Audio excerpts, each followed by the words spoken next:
ንስሐ ከኃጢአት እንቅልፍ መንቃት ነው። አንዳንድ ጊዜ የምስማማን ኃጢአት አለ በደንብ ቅፍ አድርገን የምንይዘው ማንተው ለአንዳንዱ ሰው እንደ ጽድቅ የሚቆጥረው ኃጢአት አለ። መያዝ የሚገባውን ስለያዘ ሙሽራውን ተቀበሉ አምስቶቹ መራዊ ሰማያዊ እያሉ ተዘከረነ እግዚኦ ዓመት መጽ በመንግሥት ያጎፍታ የሮሞቱን ማኬትን ኡፍቱና ያዳል በመንግሥት በመጣ ጊዜ ምን በለኝ አያችሁ አስበኝ። የመጀመሪያው የንስሐ ደረጃ የመጀመሪያው በደለኛ ነኝ ማለት ነው።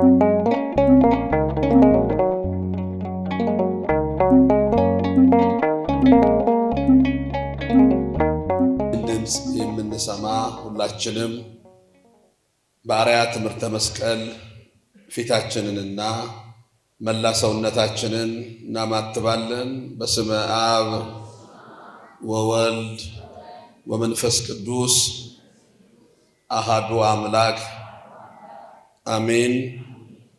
ክቡር አባታችን መላከ ምሕረት ቆሞስ አባ ዜና ማርቆስ የዚህ ታላቅ ቤተ መቅደስ አስተዳዳሪ፣ በሰማያዊው ሥርዓት እግዚአብሔርን የምታገለግሉ ሊቃውንተ ቤተ ክርስቲያን፣ አይንተ እግዚአብሔር አበው ካህናት፣ ላይካነ ምስጢር ወንድሞች ዲያቆናት፣ ክቡር ወንድማችን ዘማሪ ቄስ አሸናፊ ገብረ ማርያም የእመቤታችን የቅድስት ድንግል ማርያምን ልጅ መድኃኔ ዓለም ኢየሱስ ክርስቶስን ደጅ የምትጠኑ ኦርቶዶክሳውያን አባቶች፣ እናቶች፣ ወንድሞችና እህቶች፣ ሕፃናት፣ የቤተ ክርስቲያን የስስት ልጆች፣ የሰንበት ተማሪዎች ሁላችሁም በልዑል እግዚአብሔር ፍጹም ሰላም እንደምን ሰነበታችሁ? እንደምን አመሻችሁ? እንደምን አላችሁ? አሜን። ልዑለ ባሕሪ የአባቶቻችን የቅዱሳን አምላክ ቅዱስ እግዚአብሔር ስሙ ዛሬም ዘወትርም የተመሰገነ ይሁን። ለቃለ መውረድ ለሥጋ ማድረግ ምክንያት የሆነችን ቅዱሱን እግዚአብሔርን አቅርበን ያየንባት የሐዲስ ኪዳን ኪሩቤል ማምላክ ወላዲተ አምላክ ድንግል ማርያም ስሟ የተመሰገነ ይሁን። የ24ቱ ካህናተ ሰማይ የኢትዮጵያዊው ጻድቅ የአቡነ ተክለ ሃይማኖት ጸሎት፣ ልመና፣ ምልጃ ከሁላችን ጋር ይሁን። ባለን ጥቂት ደቂቃ የምንማማርበት የትምህርታችን ርዕስ መንግሥተ ሰማያት ቀርባለችና ንስሐ ግቡ። የማቴዎስ ወንጌል ምዕራፍ 4 በሥርዓተ ቅዳሴያችንም መሃል ላይ እንደዚሁም ደግሞ የቤተ ክርስቲያናችን የትምህርታችን ማዕከል የሆነውን ኃይለ ቃል መነሻ አድርገን ጥቂት ደቂቃ እንማማራለን። እስቲ ትምህርቱን ለማስታወስ አንድ ጊዜ ሁላችንም አብረን እንላለን። መንግሥተ ሰማያት ቀርባለችና ንስሐ ግቡ። እንግዲህ ይህን ኃይለ ቃል በዮርዳኖስ ማዶ በሕኑን ምድረ በዳ ያጠምቅ የነበረው መጥምቀ መለኮት ቅዱስ ዮሐንስ እንደዚሁም ደግሞ ክብር ምስጋና ይግባውና ጌታችን መድኃኒታችን ኢየሱስ ክርስቶስ 40 መዓልት 40 ሌሊት በገዳመ ቆሮንቶስ ከጾመ በኋላ ወንጌል ማስተማር ሲጀምር መጀመሪያ የተጠቀመው ወይም ያስተማረው የትምህርት ክፍል ይህን ኃይለ ቃል ነው። መንግሥተ ሰማያት ቀርባለችና ንስሐ ግቡ።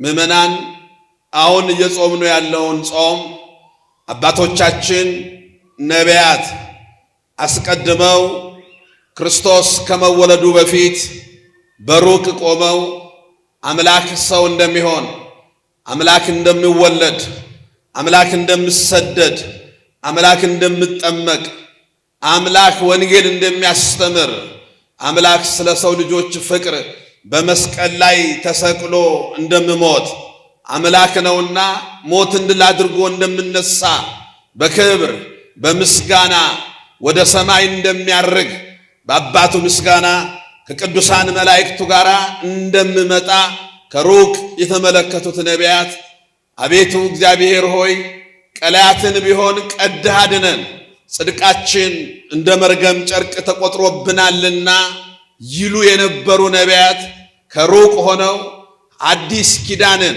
የአምላክን ሰው መሆን ያዩ ስለነበረ ሱባኤ ገብተው ጾመዋል። ክርስቶስም በወንጌል ሲያስተምር ቅዱሳን ሐዋርያቱን እናንተ ዛሬ የምትሰሙትን ብዙዎች ሊሰሙ ወደዱ፣ አልሰሙም። እናንተ ዛሬ የምታዩትን ብዙዎች ሊያዩ ወደዱ፣ አላዩም።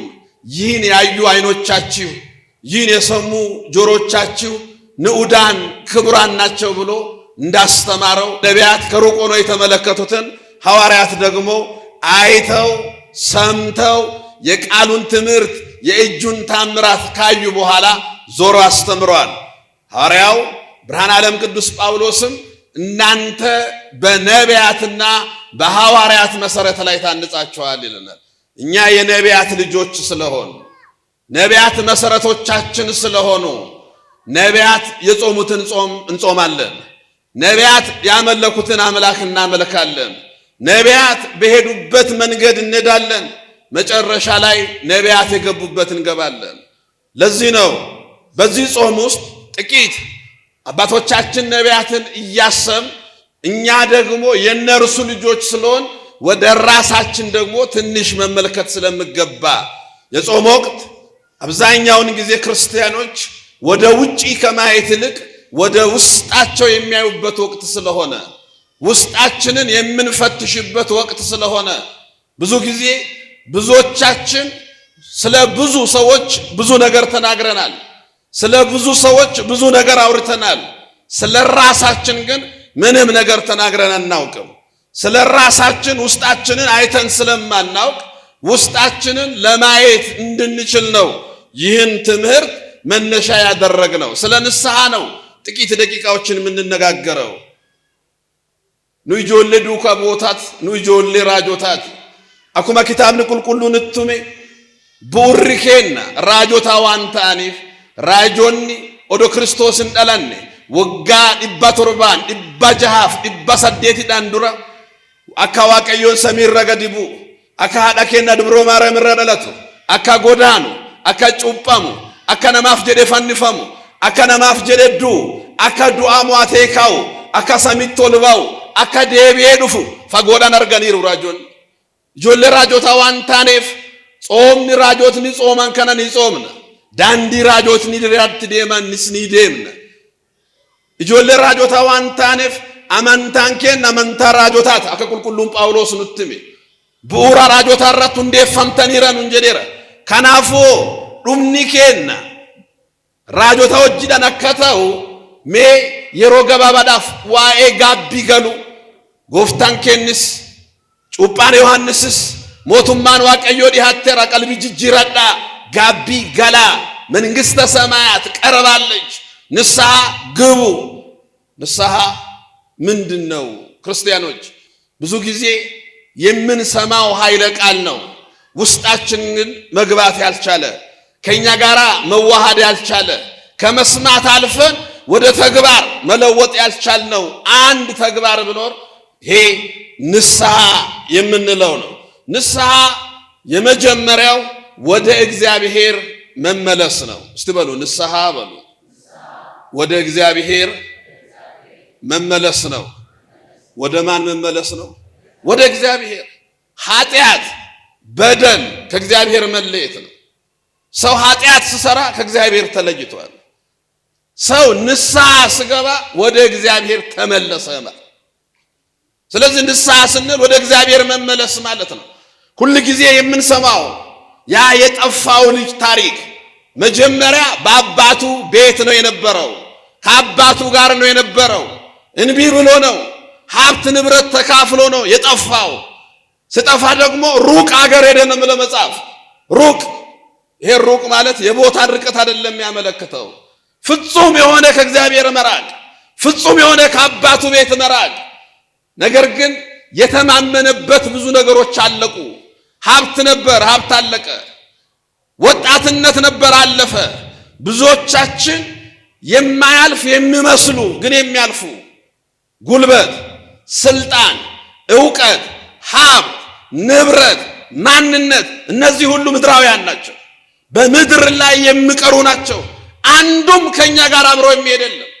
ይሄ ልጅ ከእግዚአብሔር ጋር በነበረበት ወይም በአባቱ ቤት በነበረበት ወቅት ሁሉ የእርሱ ነው። የእግዚአብሔር ከሆንክ ሁሉ ያንተ ነው። የእግዚአብሔር ያልሆነ ነገር የለም።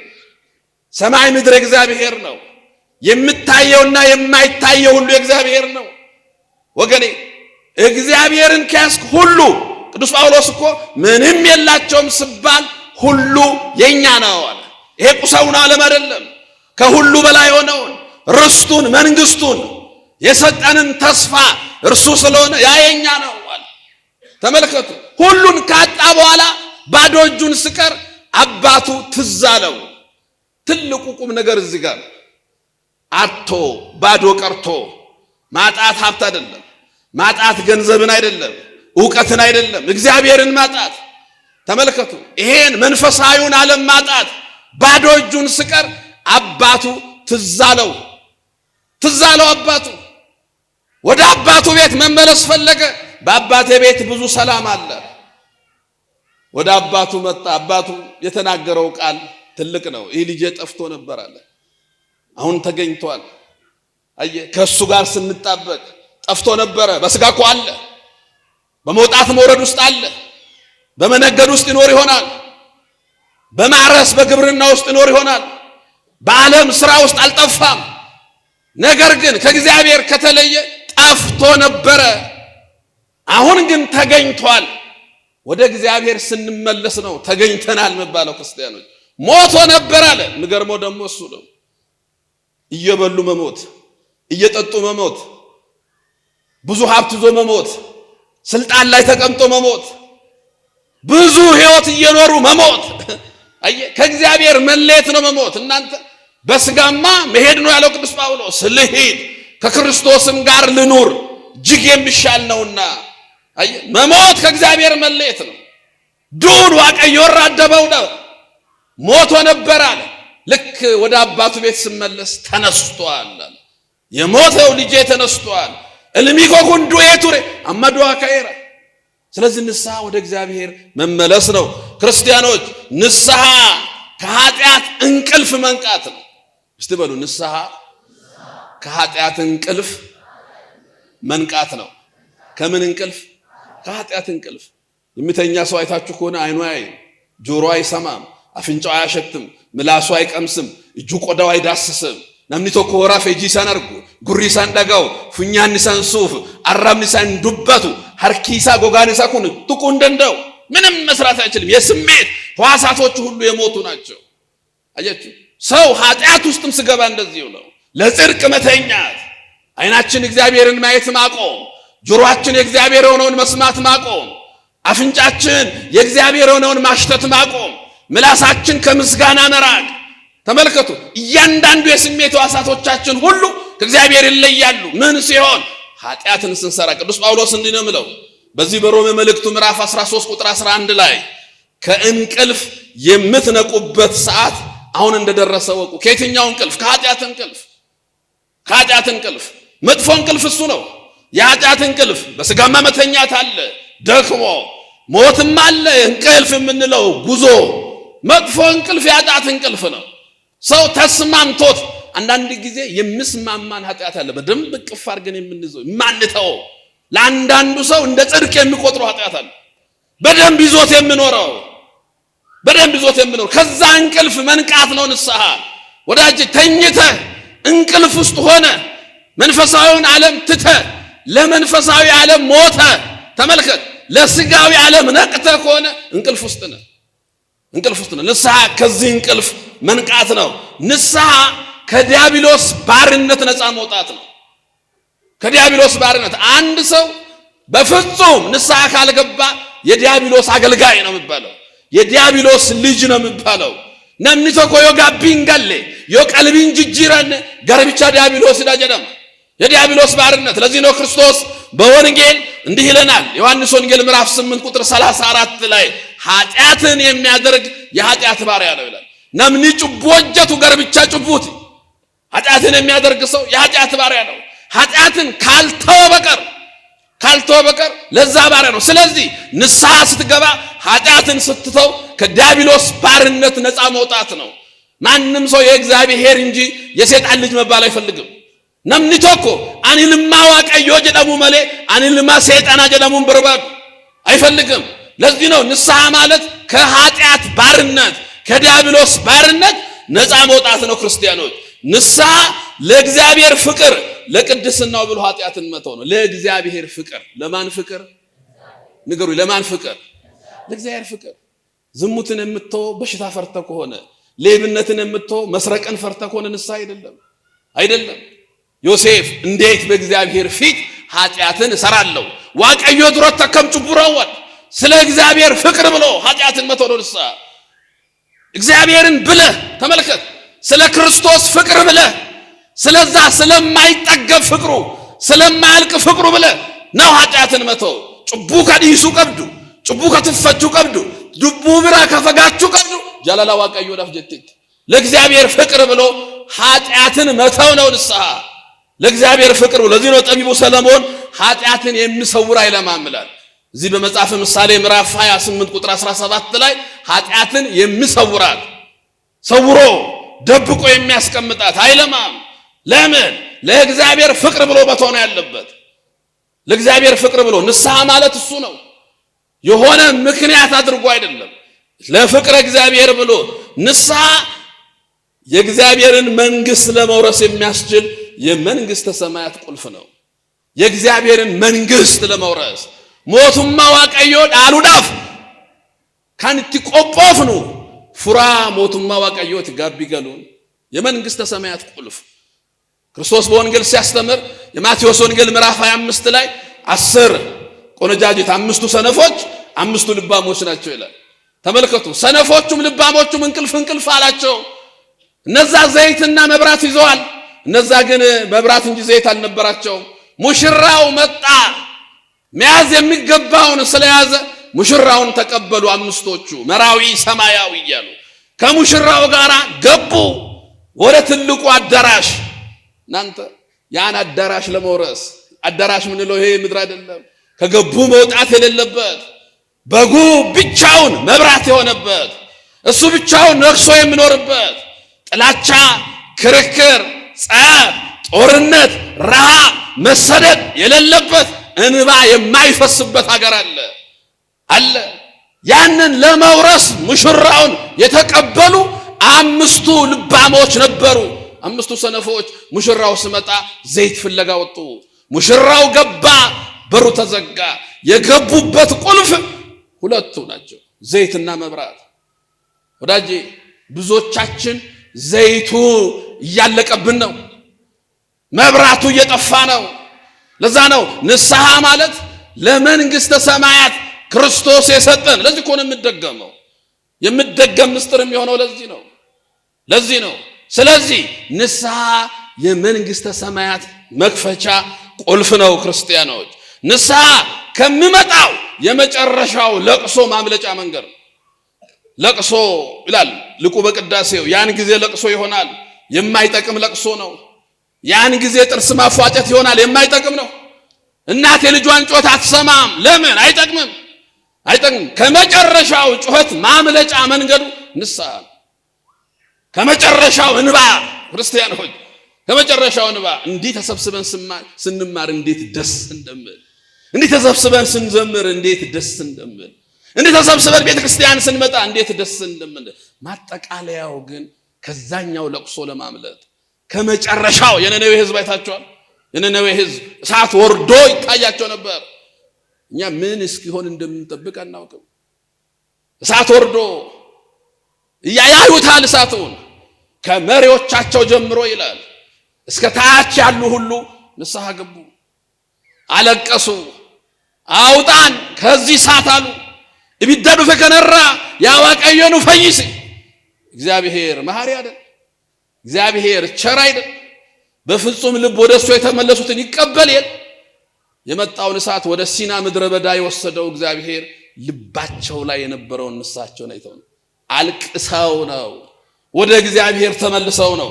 ለዚህ ነው ንስሐ ከመጨረሻ እንባ ማምለጫ ነው። ክርስቲያኖች ንስሐ ተመልከቱ፣ ያለፈውን ኃጢአት እያሰቡ መጸጸት ነው። ያለፈውን ኃጢአት አሁን ብዙ ሰዎች በሰሩት ኃጢአት ደስ ይላቸዋል። ኃጢአት ሰርቶ የሚደሰት ሰው ብዙ ነው። ገሎ ፎቶ አንስቶ ፖስት የሚያደርግ ሰው ያለበት ዘመን በጣም ያሳዝናል እኮ፣ በጣም ያሳፍራል። ወንድሙን ገሎ የሚፎክር ያለበት ዘመን፣ በደም እስክስታ የሚወርድ ያለበት ዘመን ተመልከት። ኢትዮጵያውያን ተው ክርስትናውን፣ ኢትዮጵያውያን ቤት ውስጥ ያሳደጉትን ፍየል አርዶ አይበሉ።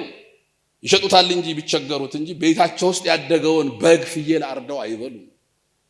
እኛ እኮ ለሰይጣን ምሕረት የለመኑ እነ ክርስቶስ ሰምራ ያሉባት ቤተ ክርስቲያን ውስጥ ነው ያለነው። ስለዚህ ያለፈውን ኃጢአታችንን እያሰብ እናለቅሳለን እንጂ በሰራነው ኃጢአት የሚደሰት ክርስቲያን የለም። በሰራው ኃጢአት ደስ የሚለው ክርስቲያን የለም።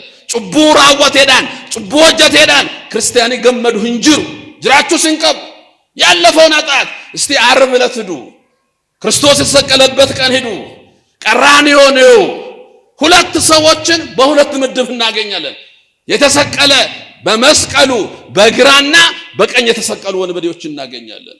ከ33 ዓመት በኋላ ነው የተገናኙት መስቀል ላይ። ከ33 ዓመት በፊት በግብጽ በረሃ አግኝተዋል። ክርስቶስ በእናቱ ጀርባ ላይ ሆኖ ሲሰደድ 3 ዓመት ከ6 ወር አዝላው ስትሰደድ እነዚህ ወንበዴዎች ነበሩ። ከ33 ዓመት በኋላ ከክርስቶስ ጋር መስቀል ላይ ተገናኙ። አሁንም ወንበዴ ናቸው። 11ኛ ሰዓት ላይ ስጋ ከነፍስ በምትለይበት ሰዓት ላይ በግራ የተሰቀሉ ወንበዴ እንዲህ አለ፣ እውነት እግዚአብሔር የእግዚአብሔር ልጅ ሆንክ እስኪ እኛንም ራስንም አድን። አሁን አይገርምም? እየሞተ ተቸንግሮ ስጋ ከነፍሱ እየተለየ አሁንም እሱ የሚያወራው ሌላ ነው። እንዲሁ እኮ 11ኛ ሰዓት ሆኖ አልጋ ላይ ተኝቶ ሆስፒታል አልጋ ላይ ተኝቶ እኮ ሰው ላይ ሌላ ነገር የሚፈርሙ ሰዎች አሉ። እየሞቱ ግሉኮስ ተተክሎላቸው የሚሳደቡ አሉ። ሌላ ውስጥ ገብተው አሁንም ማይንተን እኮ ፀሐይ ሲጨልም አይተዋል፣ ጨረቃ ደም ስትለብስ አይተዋል፣ ከዋክብት ሲረግፉ አይተዋል። ግን ምንም እዛው ነው ልቡ። በቀኝ የተሰቀለው ጢጦስ ተው እንጂ አለ፣ እኛ እኮ የተሰቀልነው በበደላችን ነው። ወደ ኋላ ሄዶ 33 ዓመት ከ3 ወር በፊት ከነበረው እስከ ዛሬ ድረስ ያለውን በደሉን አሰበ፣ ተጸጸተ። እኛ አጥፍተን ነው፣ ኃጢአት ሰርተን ነው፣ በድለን ነው። ስለዚህ ይህ ሰው ንጹህ ነው አለ። እኛ በበደላችን ነው የተሰቀልነው። አያችሁ፣ በደሉን አሰበ። ከዛ ምን አለ? ተዘከረነ እግዚኦ አመት መጽ በመንግስትከ ያጎፍታ የሮሞቱን ማኬትን ዱፍቱና ያዳል በመንግስት በመጣ ጊዜ ምን በለኝ። አያችሁ፣ አሰበኝ። ኧረ መድኃኔዓለም ያስበን። አዎ እሱ ነው የሚያስበን፣ እሱ ነው። አሁንማ ማን ያስበን? አሁንማ ማን ይመለከታል? ኦርቶዶክሳዊነትን እኮ ዓለም ጠልቶታል። ማን ይመለከታል? አስበን ማለት እሱን ነው። ይሄን ማለት እሱን ነው። ነው ያዳዱን ላሉ ከንጀቹ ቀም ነው ጎፍተዳ። ማን ያስባል? አንተ ማን ይመለከታል? በዛ ዓለም ላይ ከክርስቶስ በቀር አስበኝ አለው። ፀሐይ ሲጨልም አይቶ ዓርብ ዕለት ጌታ ሆይ ነው ያለው። እስቲ ጌታ ሆይ በሉ። በቃ ዓርብ ዕለት ጌታ ሆይ የሚል ሰው ነው ጀግና። ዓርብ በአይሁድ አደባባይ ጌታ ሆይ የሚል እየተገረፈ የሚያመልከው፣ እየተሰደደ የሚያመልከው፣ እየሞተ የሚያመልከው ክርስቶስን ኦዱማ ጎዳኑ ኦዱማ ዱከን ሰዋቀፈቱ እሱ ነው ክርስቲያን። አያችሁ፣ እሱ ነው ክርስቲያን። ክርስቶስን የሚያመልክ ምንም ቢሆን አላፈረበትማ። በሱ ክርስቶስ አላፈረበትም። ጌታ ሆይ በመንግስት በመጣ ጊዜ አስበኝ አለው። እውነት እውነት እልሃለሁ ዛሬ ከኔ ጋር በገነት ትሆናለህ። ዛሬ አያችሁ፣ ንስሐን እግዚአብሔር ሲቀበል እንዲህ ነው። ወዲያው ተቀብሎለት ንስሐውን ከኔ ጋር ዛሬ ተሰብሯል። ልቡን ሰብሯል። ስለ ክርስቶስ ፍቅር የእግዚአብሔር መስዋዕት የተሰበረ ልብ ነው ይላል ዳዊት መዝሙር 50 ቁጥር 1 ላይ። ሐርሳን ዋቀዮ ለጴ ጨቤል ጭብጨባው ያስፈልጋል፣ እልልታው ያስፈልጋል፣ ዝማሬው ያስፈልጋል። አዎ የእግዚአብሔር ትልቁ መስዋዕት ግን በተሰበረ ልብ፣ በቂም አይደለም፣ በበቀል አይደለም፣ በጥላቻ አይደለም ወዳጄ፣ በተሰበረ ልብ። ተመልከቱ፣ ዛሬ ከኔ ጋር በገነት ትሆናለህ። እስቲ ሁሌ የምናነሳው ይሁዳንና ጴጥሮስንም ደሞ ይሁት ዓርብ ነው ቀኑ ዓርብ ነው። ዶሮ ሳይጮህ ሶስቴ ትክደኛለህ አለው። ኧረ ሌሎቹ ቢለዩ አልለይህም አለው ቅዱስ ጴጥሮስ። ብዙ ተጓዙ። መጨረሻ ላይ ኢየሱስ ክርስቶስን አይታችሁ ከሆነ የማቴዎስ ወንጌል ምዕራፍ 26 ላይ ቅዱስ ጴጥሮስ ይሄን ሰውዬ አላቀውም ነው ሶስተኛ ላይ ሰውዬውን ብሎ ጠራው። አምላኩን በፊልጵስዩስ ቂሳርያ አንተ ውእቱ ክርስቶስ ወልደ እግዚአብሔር ሕያው አትል ማዋቀዮ ደከንጀለ ረጋባይ ነምቻ ከናም ቤኩ አላቀውም ማለት አላቀውም። የሚገርም ነው። ያኔ ይላል ክርስቶስ እየተገረፈ ዞር ብሎ አየው ይላል ጴጥሮስን ደሙ እየፈሰሰ ጴጥሮስ ካድከኝ አላላውም። በፍቅር ፊት አየው። ያኔ ልቡ ተነክቶ ስቅስቅ ብሎ ወጥቶ አለቀሰ። ንስሐ ማለት እሱ ነው። በደሉን አውቆ ባዲዮ ፊቤኬ ባሌሳው ፊቤኬ ኢሚማኒሳ ለጴራ ቡርቄሳ ነገዲ ቡሴ ቦይ ይሁዳን ደግሞ ተመልከቱት። ካልኩሌሽን ሰራ። እናንተ ለመንግስተ ሰማያት ፊዚክስ አይሰራ፣ ለመንግስተ ሰማያት ሂሳብ አይሰራ። ምሳም ሰራው ለምድር ነው። አዎ ቴክኖሎጂም ሰራው ለዚህ ምድር ነው። ሳይንስም ሰራው ለዚህ ምድር ነው። ብልጣብልጥነት ምሰራው ምናልባት ያውም ትርፍ ካለው ለዚህ ምድር ነው። ይሁዳ ተጸጸተ ይላል መጽሐፍ ቅዱስ። ጸጸቱ ግን ሂሳብ ያለው ጸጸት ነው። ራሴን ባጠፋ ሲኦል ብገባ ክርስቶስ ነፍሳትን ከሲኦል ሲያወጣ አብሬ እወጣለሁ አለ። አሁን ክርስቶስን ሊሸውድ ተደብቆ በሌላ በር ገብቶ ያኔ ራሱን ለማጥፋት ወደ ዛፍ ሮጠ። ዛፍ አፍ አውጥታ ይሁዳ እንደ ወንድም እንደ ጴጥሮስ ምን ግባ አለችው። ንሳ ወሬኛ ዛፍ አለ።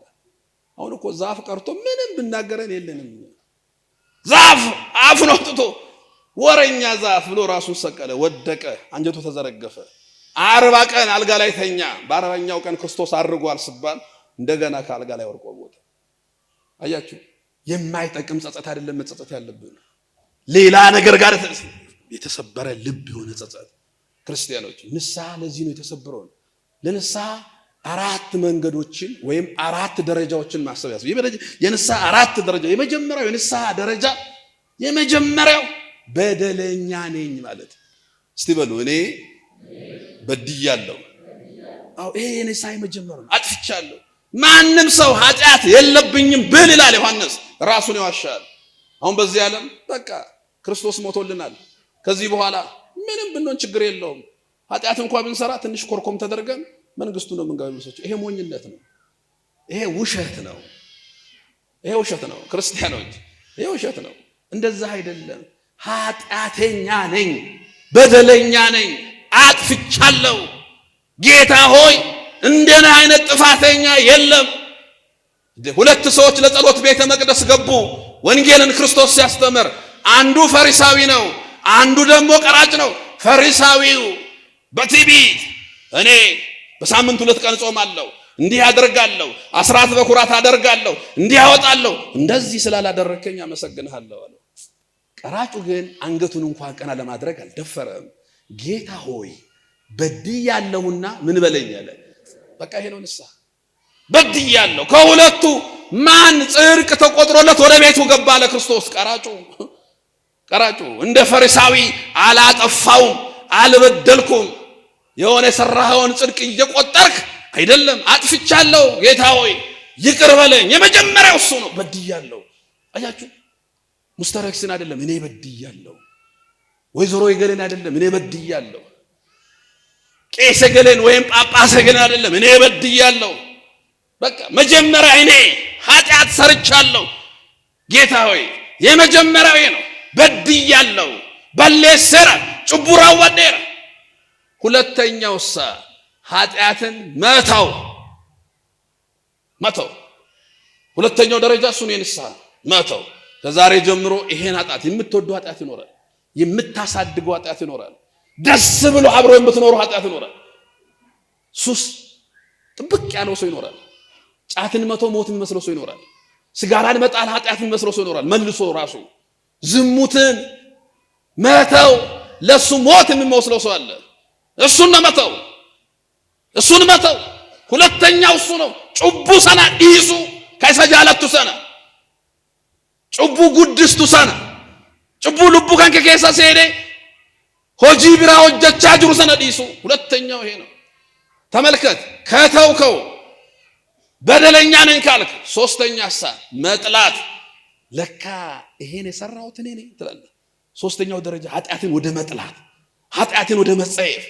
አሁን ስድብን እንደ ክብር የምንቆጥራቸው ብዙ ኃጢአቶች አሉ ሳናውቅ።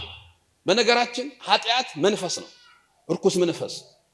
እስቲ እርኩስ መንፈስ በሉ። መቅደላዊት ማርያም ስንት አጋንንት ነበረባት ይላል? 7 አይነት ኃጢአት የሚያሰራ ሰይጣን ማለት ነው።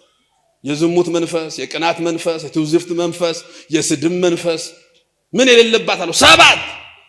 አንድ ሰው እኮ ጸበል ቦታ ሄዶ ብሎ ስለ ጮኸ ብቻ እሱ ብቻ ሰይጣን ያለበት እንዳይመስል እንዴ። ሰዎች እሱ ብቻ ሰይጣን ያለው ይመስላል። ኃጢአት የሚያሰራው እኮ ሰይጣኑ ነው፣ መንፈሱ ነው።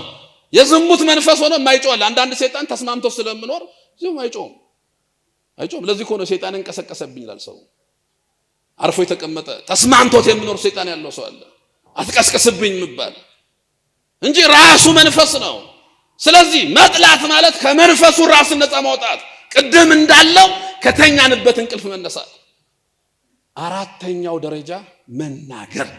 አንተ ተመልከት ኃጢአተኛ ነኝ ብለህ ካመንክ፣ ተመልከት ኃጢአትን ከተውክ፣ ይኸው ኃጢአትን ከጠላህ መናገር አይከብድህም። ምን ያስጠላል? በቃ መናገር አትፈራም። ሂድ ራስን ለካህን አሳይ ያለው ክርስቶስ። ወደ ካህኑ ስትሄድ አንተ የምትናገረው ለካህኑ እንዳይመስልህ፣ ለራሱ ለእግዚአብሔር ነው። ማያውቅ መስሎ ነው። ያውቃል ግን መጸጸትህን በአንደበት ትመሰክራለህ። ካህኑ የእግዚአብሔር ዓይን ነው። ለዚህ ነው ካህናት እኮ ምስክር ሆነው ፍርድ ቤት አይቀርቡም። የሰውን ኃጢአት የተናገረ ካህን ከክህነቱ ይሻራል። አይሆንም። ለምን? የካህኑን ወንድም ገለ መተ ወንድምን የገደልኩት እኔ ነኝ አይልም። ዝም ነው፣ ውጦ ነው ዝም ማለት ያለበት ካህኑ። በቃ ንስሐ ነዋ። እየተናገርክ ያለው ለእግዚአብሔር ነዋ። ለዚህ እኮ ነው ቅዱስ ዮሐንስ አፈወርቅ ቤተ ክርስቲያን ሆስፒታል ናት እንጂ ፍርድ ቤት አይደለችም። ሆስፒታል የሚሄድ ሰው ተመልከቱ፣ ሆዱን እየቆረጠው ዓይንን አመመኝ አይልም። እንደውም በደንብ ያልቆረጠው እንጃ ዶክተር በጣም ነው ምሮምብረኝ በደንብ መረመረኝ ነው ብለው በደንብ ማየት ስለምፈልግ ውስጡ እንድታይ ስለምፈልግ። ለምን? በሽታውን ከታወቀ መድኃኒት ይታዘዝለታል። ስለዚህ አንድ ሰው ንስሐ ሲገባ ምን የሚያስቀረው ነገር የለም። ገብርኤል ቀን ቡና ውቅጫለሁ እሱ አይደለም ንስሐ። ገብርኤል ቀን እንዲያርግ ያለው ምናምን እሱ አይደለም ወዳጄ።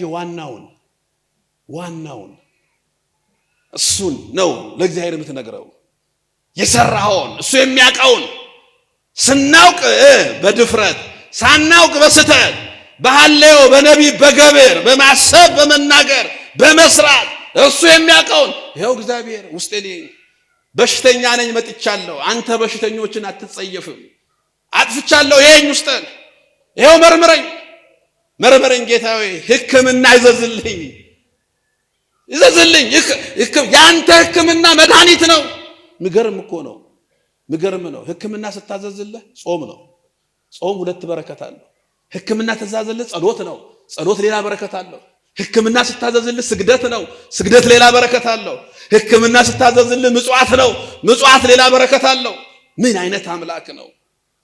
ይሄን ሁሉ ተሸክመ መጥተህ እናንተ ሸክማችሁ የከበደ ወደ እኔ ኑ እና አሳርፋችኋለሁ። ሸክሙን ተቀብሎ ልዝብ ቀንበሩን ጾምን የምሰጥህ ምን አይነት አምላክ ነው! ልዝብ ቀንበሩን ጸሎት፣ ልዝብ ቀንበሩን ምጽዋት፣ ስግደት የምሰጥህ። አየህ እስቲ ሁላችንም ከዚህ በፊትም ተናገር ያለው እስቲ አካውንቶቻችሁን ከፍታችሁ 2 አካውንት አለን። አንዱ የጽድቅ ነው፣ አንዱ የኃጢአት ነው። የሁላችንም የጽድቅ አካውንታችሁን ከፍታችሁ 0 ነው፣ ባላንሱ 0 ነው። የለም ምንም የለው። ወደዛ ሲደወል እንኳን የደወሉላቸውን ደንበኛ ማግኘት አይችሉም ነው፣ ባዶ የለም። እስቲ የኃጢአት አካውንታችንን እስቲ ሞልቷል፣ ፉል ነው። አጥፍተን አናውቅም። 40 ዓመት ኃጢአት ተሸክሞ ኖር ሰው አለ እኮ አንድ ቀን ያልተናገራት። 50 ዓመት ኃጢአት ተሸክሞ ኖር ሰው አለ አንድ ቀን ያልተናገራት። መቼ ልትናገራት? ተሸክመህ ና ሸክምህ ከብዷል እያለ እኮ ነው ክርስቶስ። ና ስጠኝ ሸክሙን እኔ ልቀበል እያለ እኮ ነው። ባካን ከቀበዱ ኮቷን ስራፉ አጀቻጅራ ጎፍተን። እናንተ ኦርቶዶክሳውያን ታዲያ መቼ እናስረክበው ይህን ሸክም?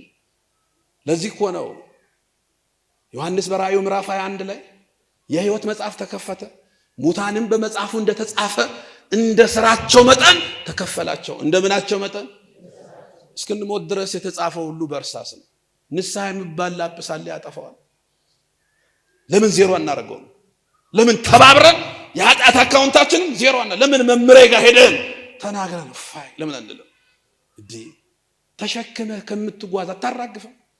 ንስሐ እድሜ አይቀንስ፣ ንስሐ ደሞዝ አይቀንስ፣ ንስሐ ሌላ በሽታ ቤት ውስጥ አያስገባ። ምን እስቲ ንስሐ የሚያጎለው ምን አለ? ክርስቲያኖች ምንም ታዲያ ምንም የሚያደርገውን ነገር ለምን አታራግፈውም? በቃ ወርውረው ከራስ ላይ ደርበዶ ፍራት ምንም የሚያደርግህን። ለዚህ እኮ ነው ኃጢአት ላይ ስራክ እንዳለው የእግዚአብሔር ምሕረት ብዙ ነው ብለህ በኃጢአት ላይ ኃጢአት አትስራ። ያኔ እግዚአብሔር አፍኒንና ፊንያስ ተለማምዶት ኃጢአቱን ታቦተ ጽዮን እስክትማረክ ተመልከቱ። 20,000 ሰዎች በዛ ባዛጦን ሜዳ እስኪሞቱ ድረስ መከራ የሆነው ኃጢአት የተደራረበ ሲሆን ጭቡረት ደረመወደም ስለዚህ ዜሮ ማድረግ። ንስሐ ብንገባሳ ምን ሰዎች አሉ መልሰን ኃጢአት እንሰራ የለ መልሰን እኮ ኃጢአት እንሰራለን። ንስሐ ብንገባ እንዴት ይሆናል? ምን ሰዎች አሉ። 3 ነገሮች ለዚህ ዋስትና አድርገህ ነው ንስሐ የምትገባው። አንደኛ እኔ ሰው ነኝ ብለህ ነው የምትገባው። እስቲ በሉ እኔ ምንድን ነኝ? ሰው በማን ምሳሌ ነው የተፈጠረው? ማንን መስለው? ሰው እግዚአብሔርን። ሰው ነኝ እኔ እችላለሁ። ሰው ነኝ ባሪያ ስላሴ ተፈጠርኩ አሸንፋለሁ። ሰው ነኝ ኃይል አለኝ እኔ እንደ እንስሳ አልኖርም። እኔ እኮ ነፍስ ምባል መንፈስ ምባል ሕይወት አለኝ። አሸናፊ ነኝ። እግዚአብሔርን መስላለሁ። አያችሁ ስላሴን መስላለሁ። እንዴት ከኃጢአት በላይ ነኝ። እኔ እኮ 7 ዓመት ከምናምን ወር ገነት ውስጥ የኖርኩ ነኝ። ኃጢአት ሳልሰራ ኃጢአትን አሸንፌ የኖርኩ ነኝ። ይኸው ጻድቅ 7 ጊዜ ይወርቃል ይነሳል። ግን ለመውደቅ አስቦ አይደለም። አሁን አንዳንድ ሰዎች አይታችኋል። ጫት ያቆሙና ጫት ለሚቆሙ ሰዎች ጫት ይቀነጥሳል ቀስ ያሉ። ከዛ ደግሞ እንጨቱን መፋቂያ ያረጉታል። ማን ነው አንበሳ አፍ ላይ ቁጭ ብሎ አትብላኝ የሚል? ይሄ መጀመሪያ ሰው ነኝ በመራቅ ዮሴፍ የጲጥፋራ ሚስት ጋር ስብሰባ እኮ አላረገም። ስትይዘው ቀሚሱን ጥሎላት ወጣ። ለምን? ሰው ነው። ማሸነፍ ይችላል። እሸነፋለሁ ካልክማ ትሸነፋለህ። አልችልም ካልክማ አትችልም። የመጀመሪያው ሰው ነኝ። ሁለተኛ የመንፈስ ቅዱስ ማደሪያ ነኝ። እስቲ በሉ የመንፈስ ቅዱስ እኔ የመንፈስ ቅዱስ ልጅ እኮ ማደሪያ ነኝ። የመንፈስ ቅዱስ ይችላለሁ። እኔ እኮ በእግዚአብሔር ያመንኩ ነኝ። እኔ እኮ በክርስቶስ ዳንኩ ነኝ። እኔ እኮ በጥምቀት ዳግመኛ የተወለድኩ ነኝ። እኔ እኮ በቀባሜሮን የከበርኩ ነኝ። እኔ እኮ በስጋውና ደሙ የታተምኩ ነኝ። የመንፈስ ቅዱስ ማደሪያ ነኝ። አምቡልቶ አፉራ ቁልቁሉት ዋቀዮደና ማኔራ ኢልማሳዳን ፈየረ ጩጳዳን ኔሮ ለማፈላላዴራ ዲባ ቁልቁሉዳን ዲባ ተሜራ ፎኒ ኢጋሳዳን መለተፈሜር ከናፉን እንደንዳ ሁምናቀው ሐዋርያው ምንድነው ያለው? ኃይልን በሉስቲ በሚሰጠኝ በክርስቶስ ሁሉን እችላለሁ። በቃ እኔ እችላለሁ በሁሉን። ከአቅም በላይ ከወደቁ እነሳለሁ እንደገና። ሳምሶን ምንድነው ያለው? በተደጋጋሚ ያን ጸጋውን እየተላጨ ሲያስቸግር እንዲህ አለ፣ ጠላቴ ሆይ እስቲ ከነጋር በሉ፣ ጠላቴ ሆይ ደስ አይበልህ፣ ብወድቅም እነሳለሁ። በቃ እንደዚህ ነው። የአዲና ኮንገምበዲ ዮኩፌስ ናንካ በቃ ወደኩ። የኔ ነገር እኮ አበቃልኝ። ድሮም እኮ ዝም ብዬ ነው እኔ። ኧረ እኔ እኮ አይሆንልኝም አትበል። ብወድቅም እነሳለሁ። ለምን? እኔ መንፈስ ቅዱስ ማደሪያ ነኝ። ሌላሳ እኔ የክርስቶስ አካል ነኝ። እስቲ በሉ እኔ በሉ የማን አካል ነኝ? የክርስቶስ አካል። አባቴ ክርስቶስ ራስ ይሆንልኝ፣ እኔ ደግሞ አካሉ ነኝ የክርስቶስ። ለክርስቶስ አካል ኃጢአት አይስማማውም። አሸንፋለሁ፣ ችላለሁ ነንደንዳ ቃማ ክርስቶስ ዳፍ ጭቡሚት ይከመሉ። አየህ ሰው መሆንን ካሰብ፣ የመንፈስ ቅዱስ ማደሪያ መሆንን ካሰብ፣ የክርስቶስ አካል መሆንን ካሰብ፣ ይሄን በሰውነት ውስጥ ሁሌ ካመላለስከው ችላለሁ። ግን ንስሐ ገባለሁ፣ እታገላለሁ። ታገላለሁ ያቅሜን አደርጋለሁ ንስሐ ምንም አያጎልብኝም ደሞዝ ይቀንሳል ንስሐ ነገሩኝ ይቀንሳል እድሜ ይቀንሳል ከቤተሰብ ጋር ያጣላል ምንም በጣም ይገርማል ይሄን አደርጋለሁ እስቲ በሉ መንግስተ ሰማያት ቀርባለችና ምን ግቡ ንስሐ ግቡ አያችሁ ከዛ በኋላ ልክ ንስሐ ሲጨርስ ቅዳሴ ላይ ካህኑ እጁን እየታጠበ እንዲህ ይላል ንጹህ የሆነ ከቁርባኑ ይቀበል ንጹህ ያልሆነ ግን የቅድሙ የዲያቆኑን ቃል ሰምቶ ንስሐ ገብቶ ይምጣ ይላል አሁን ወደ በጉ ሰርግ አሁን ወደ ፍሬ ቅዳሴው አሁን ወደ መደምደሚያው አሁን ወደ ዋናው ነጥብ ትመጣለህ አራክፋላ ከዛሳ መድኃኒት የሆነውን የክርስቶስን ስጋና ደም ብሉ ይላል አየህ ያን ለመብላት አቅም ቅድም ያለውን ብርታቶች ሁሉ ስጋውና ደሙ ያመጣል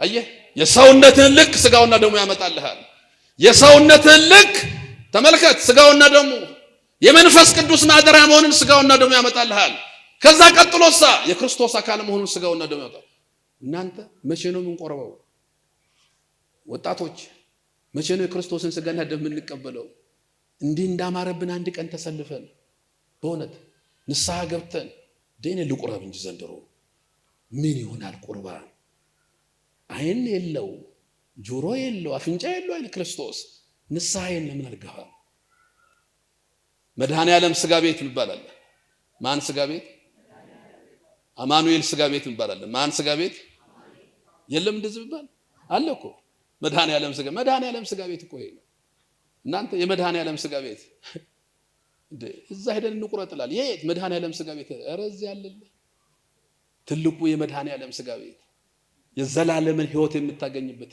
የመድኃኔ ዓለም ስጋ ቤት አይ ያኛውማ የመድኃኔ ዓለም አይደለም እንዲህ ተብሎም አይሰየምም አንዳንድ ሰዎች ለመድኃኔ ዓለም ፍቅር የገለጡ መስሏቸው ሊሆን ይችላል የመድኃኔ ዓለም ስጋ ቤትማ የበጉ ሰርግማ አየው ቀራንዮ ሞሪያ አያችሁ አዳም የተፈጠረው ቀራንዮ ላይ እግዚአብሔር ፈጠረው አዳም የተቀበረው ቀራንዮ አዳም የተሰቀለው ቀራንዮ ቢል ሞሪያ ይላል የኛ ክርስቲያን አባቶች ሞሪያ ተራራ ናት ቀራንዮ አያችሁ በሞሪያ ተራራ አብርሃም ይስሐቅን ለመስዋዕትነት ሄዶ በጉ የታረደበት ሞሪያ ተራራ መድኃኔ ዓለም ስጋ ቤት ስጋውን በልተን ደሙን ጠጥተን የመንግስት ወራሾች እንድንሆን አምላካችን እግዚአብሔር ይርዳን ይቆየን ወስብሐት ለእግዚአብሔር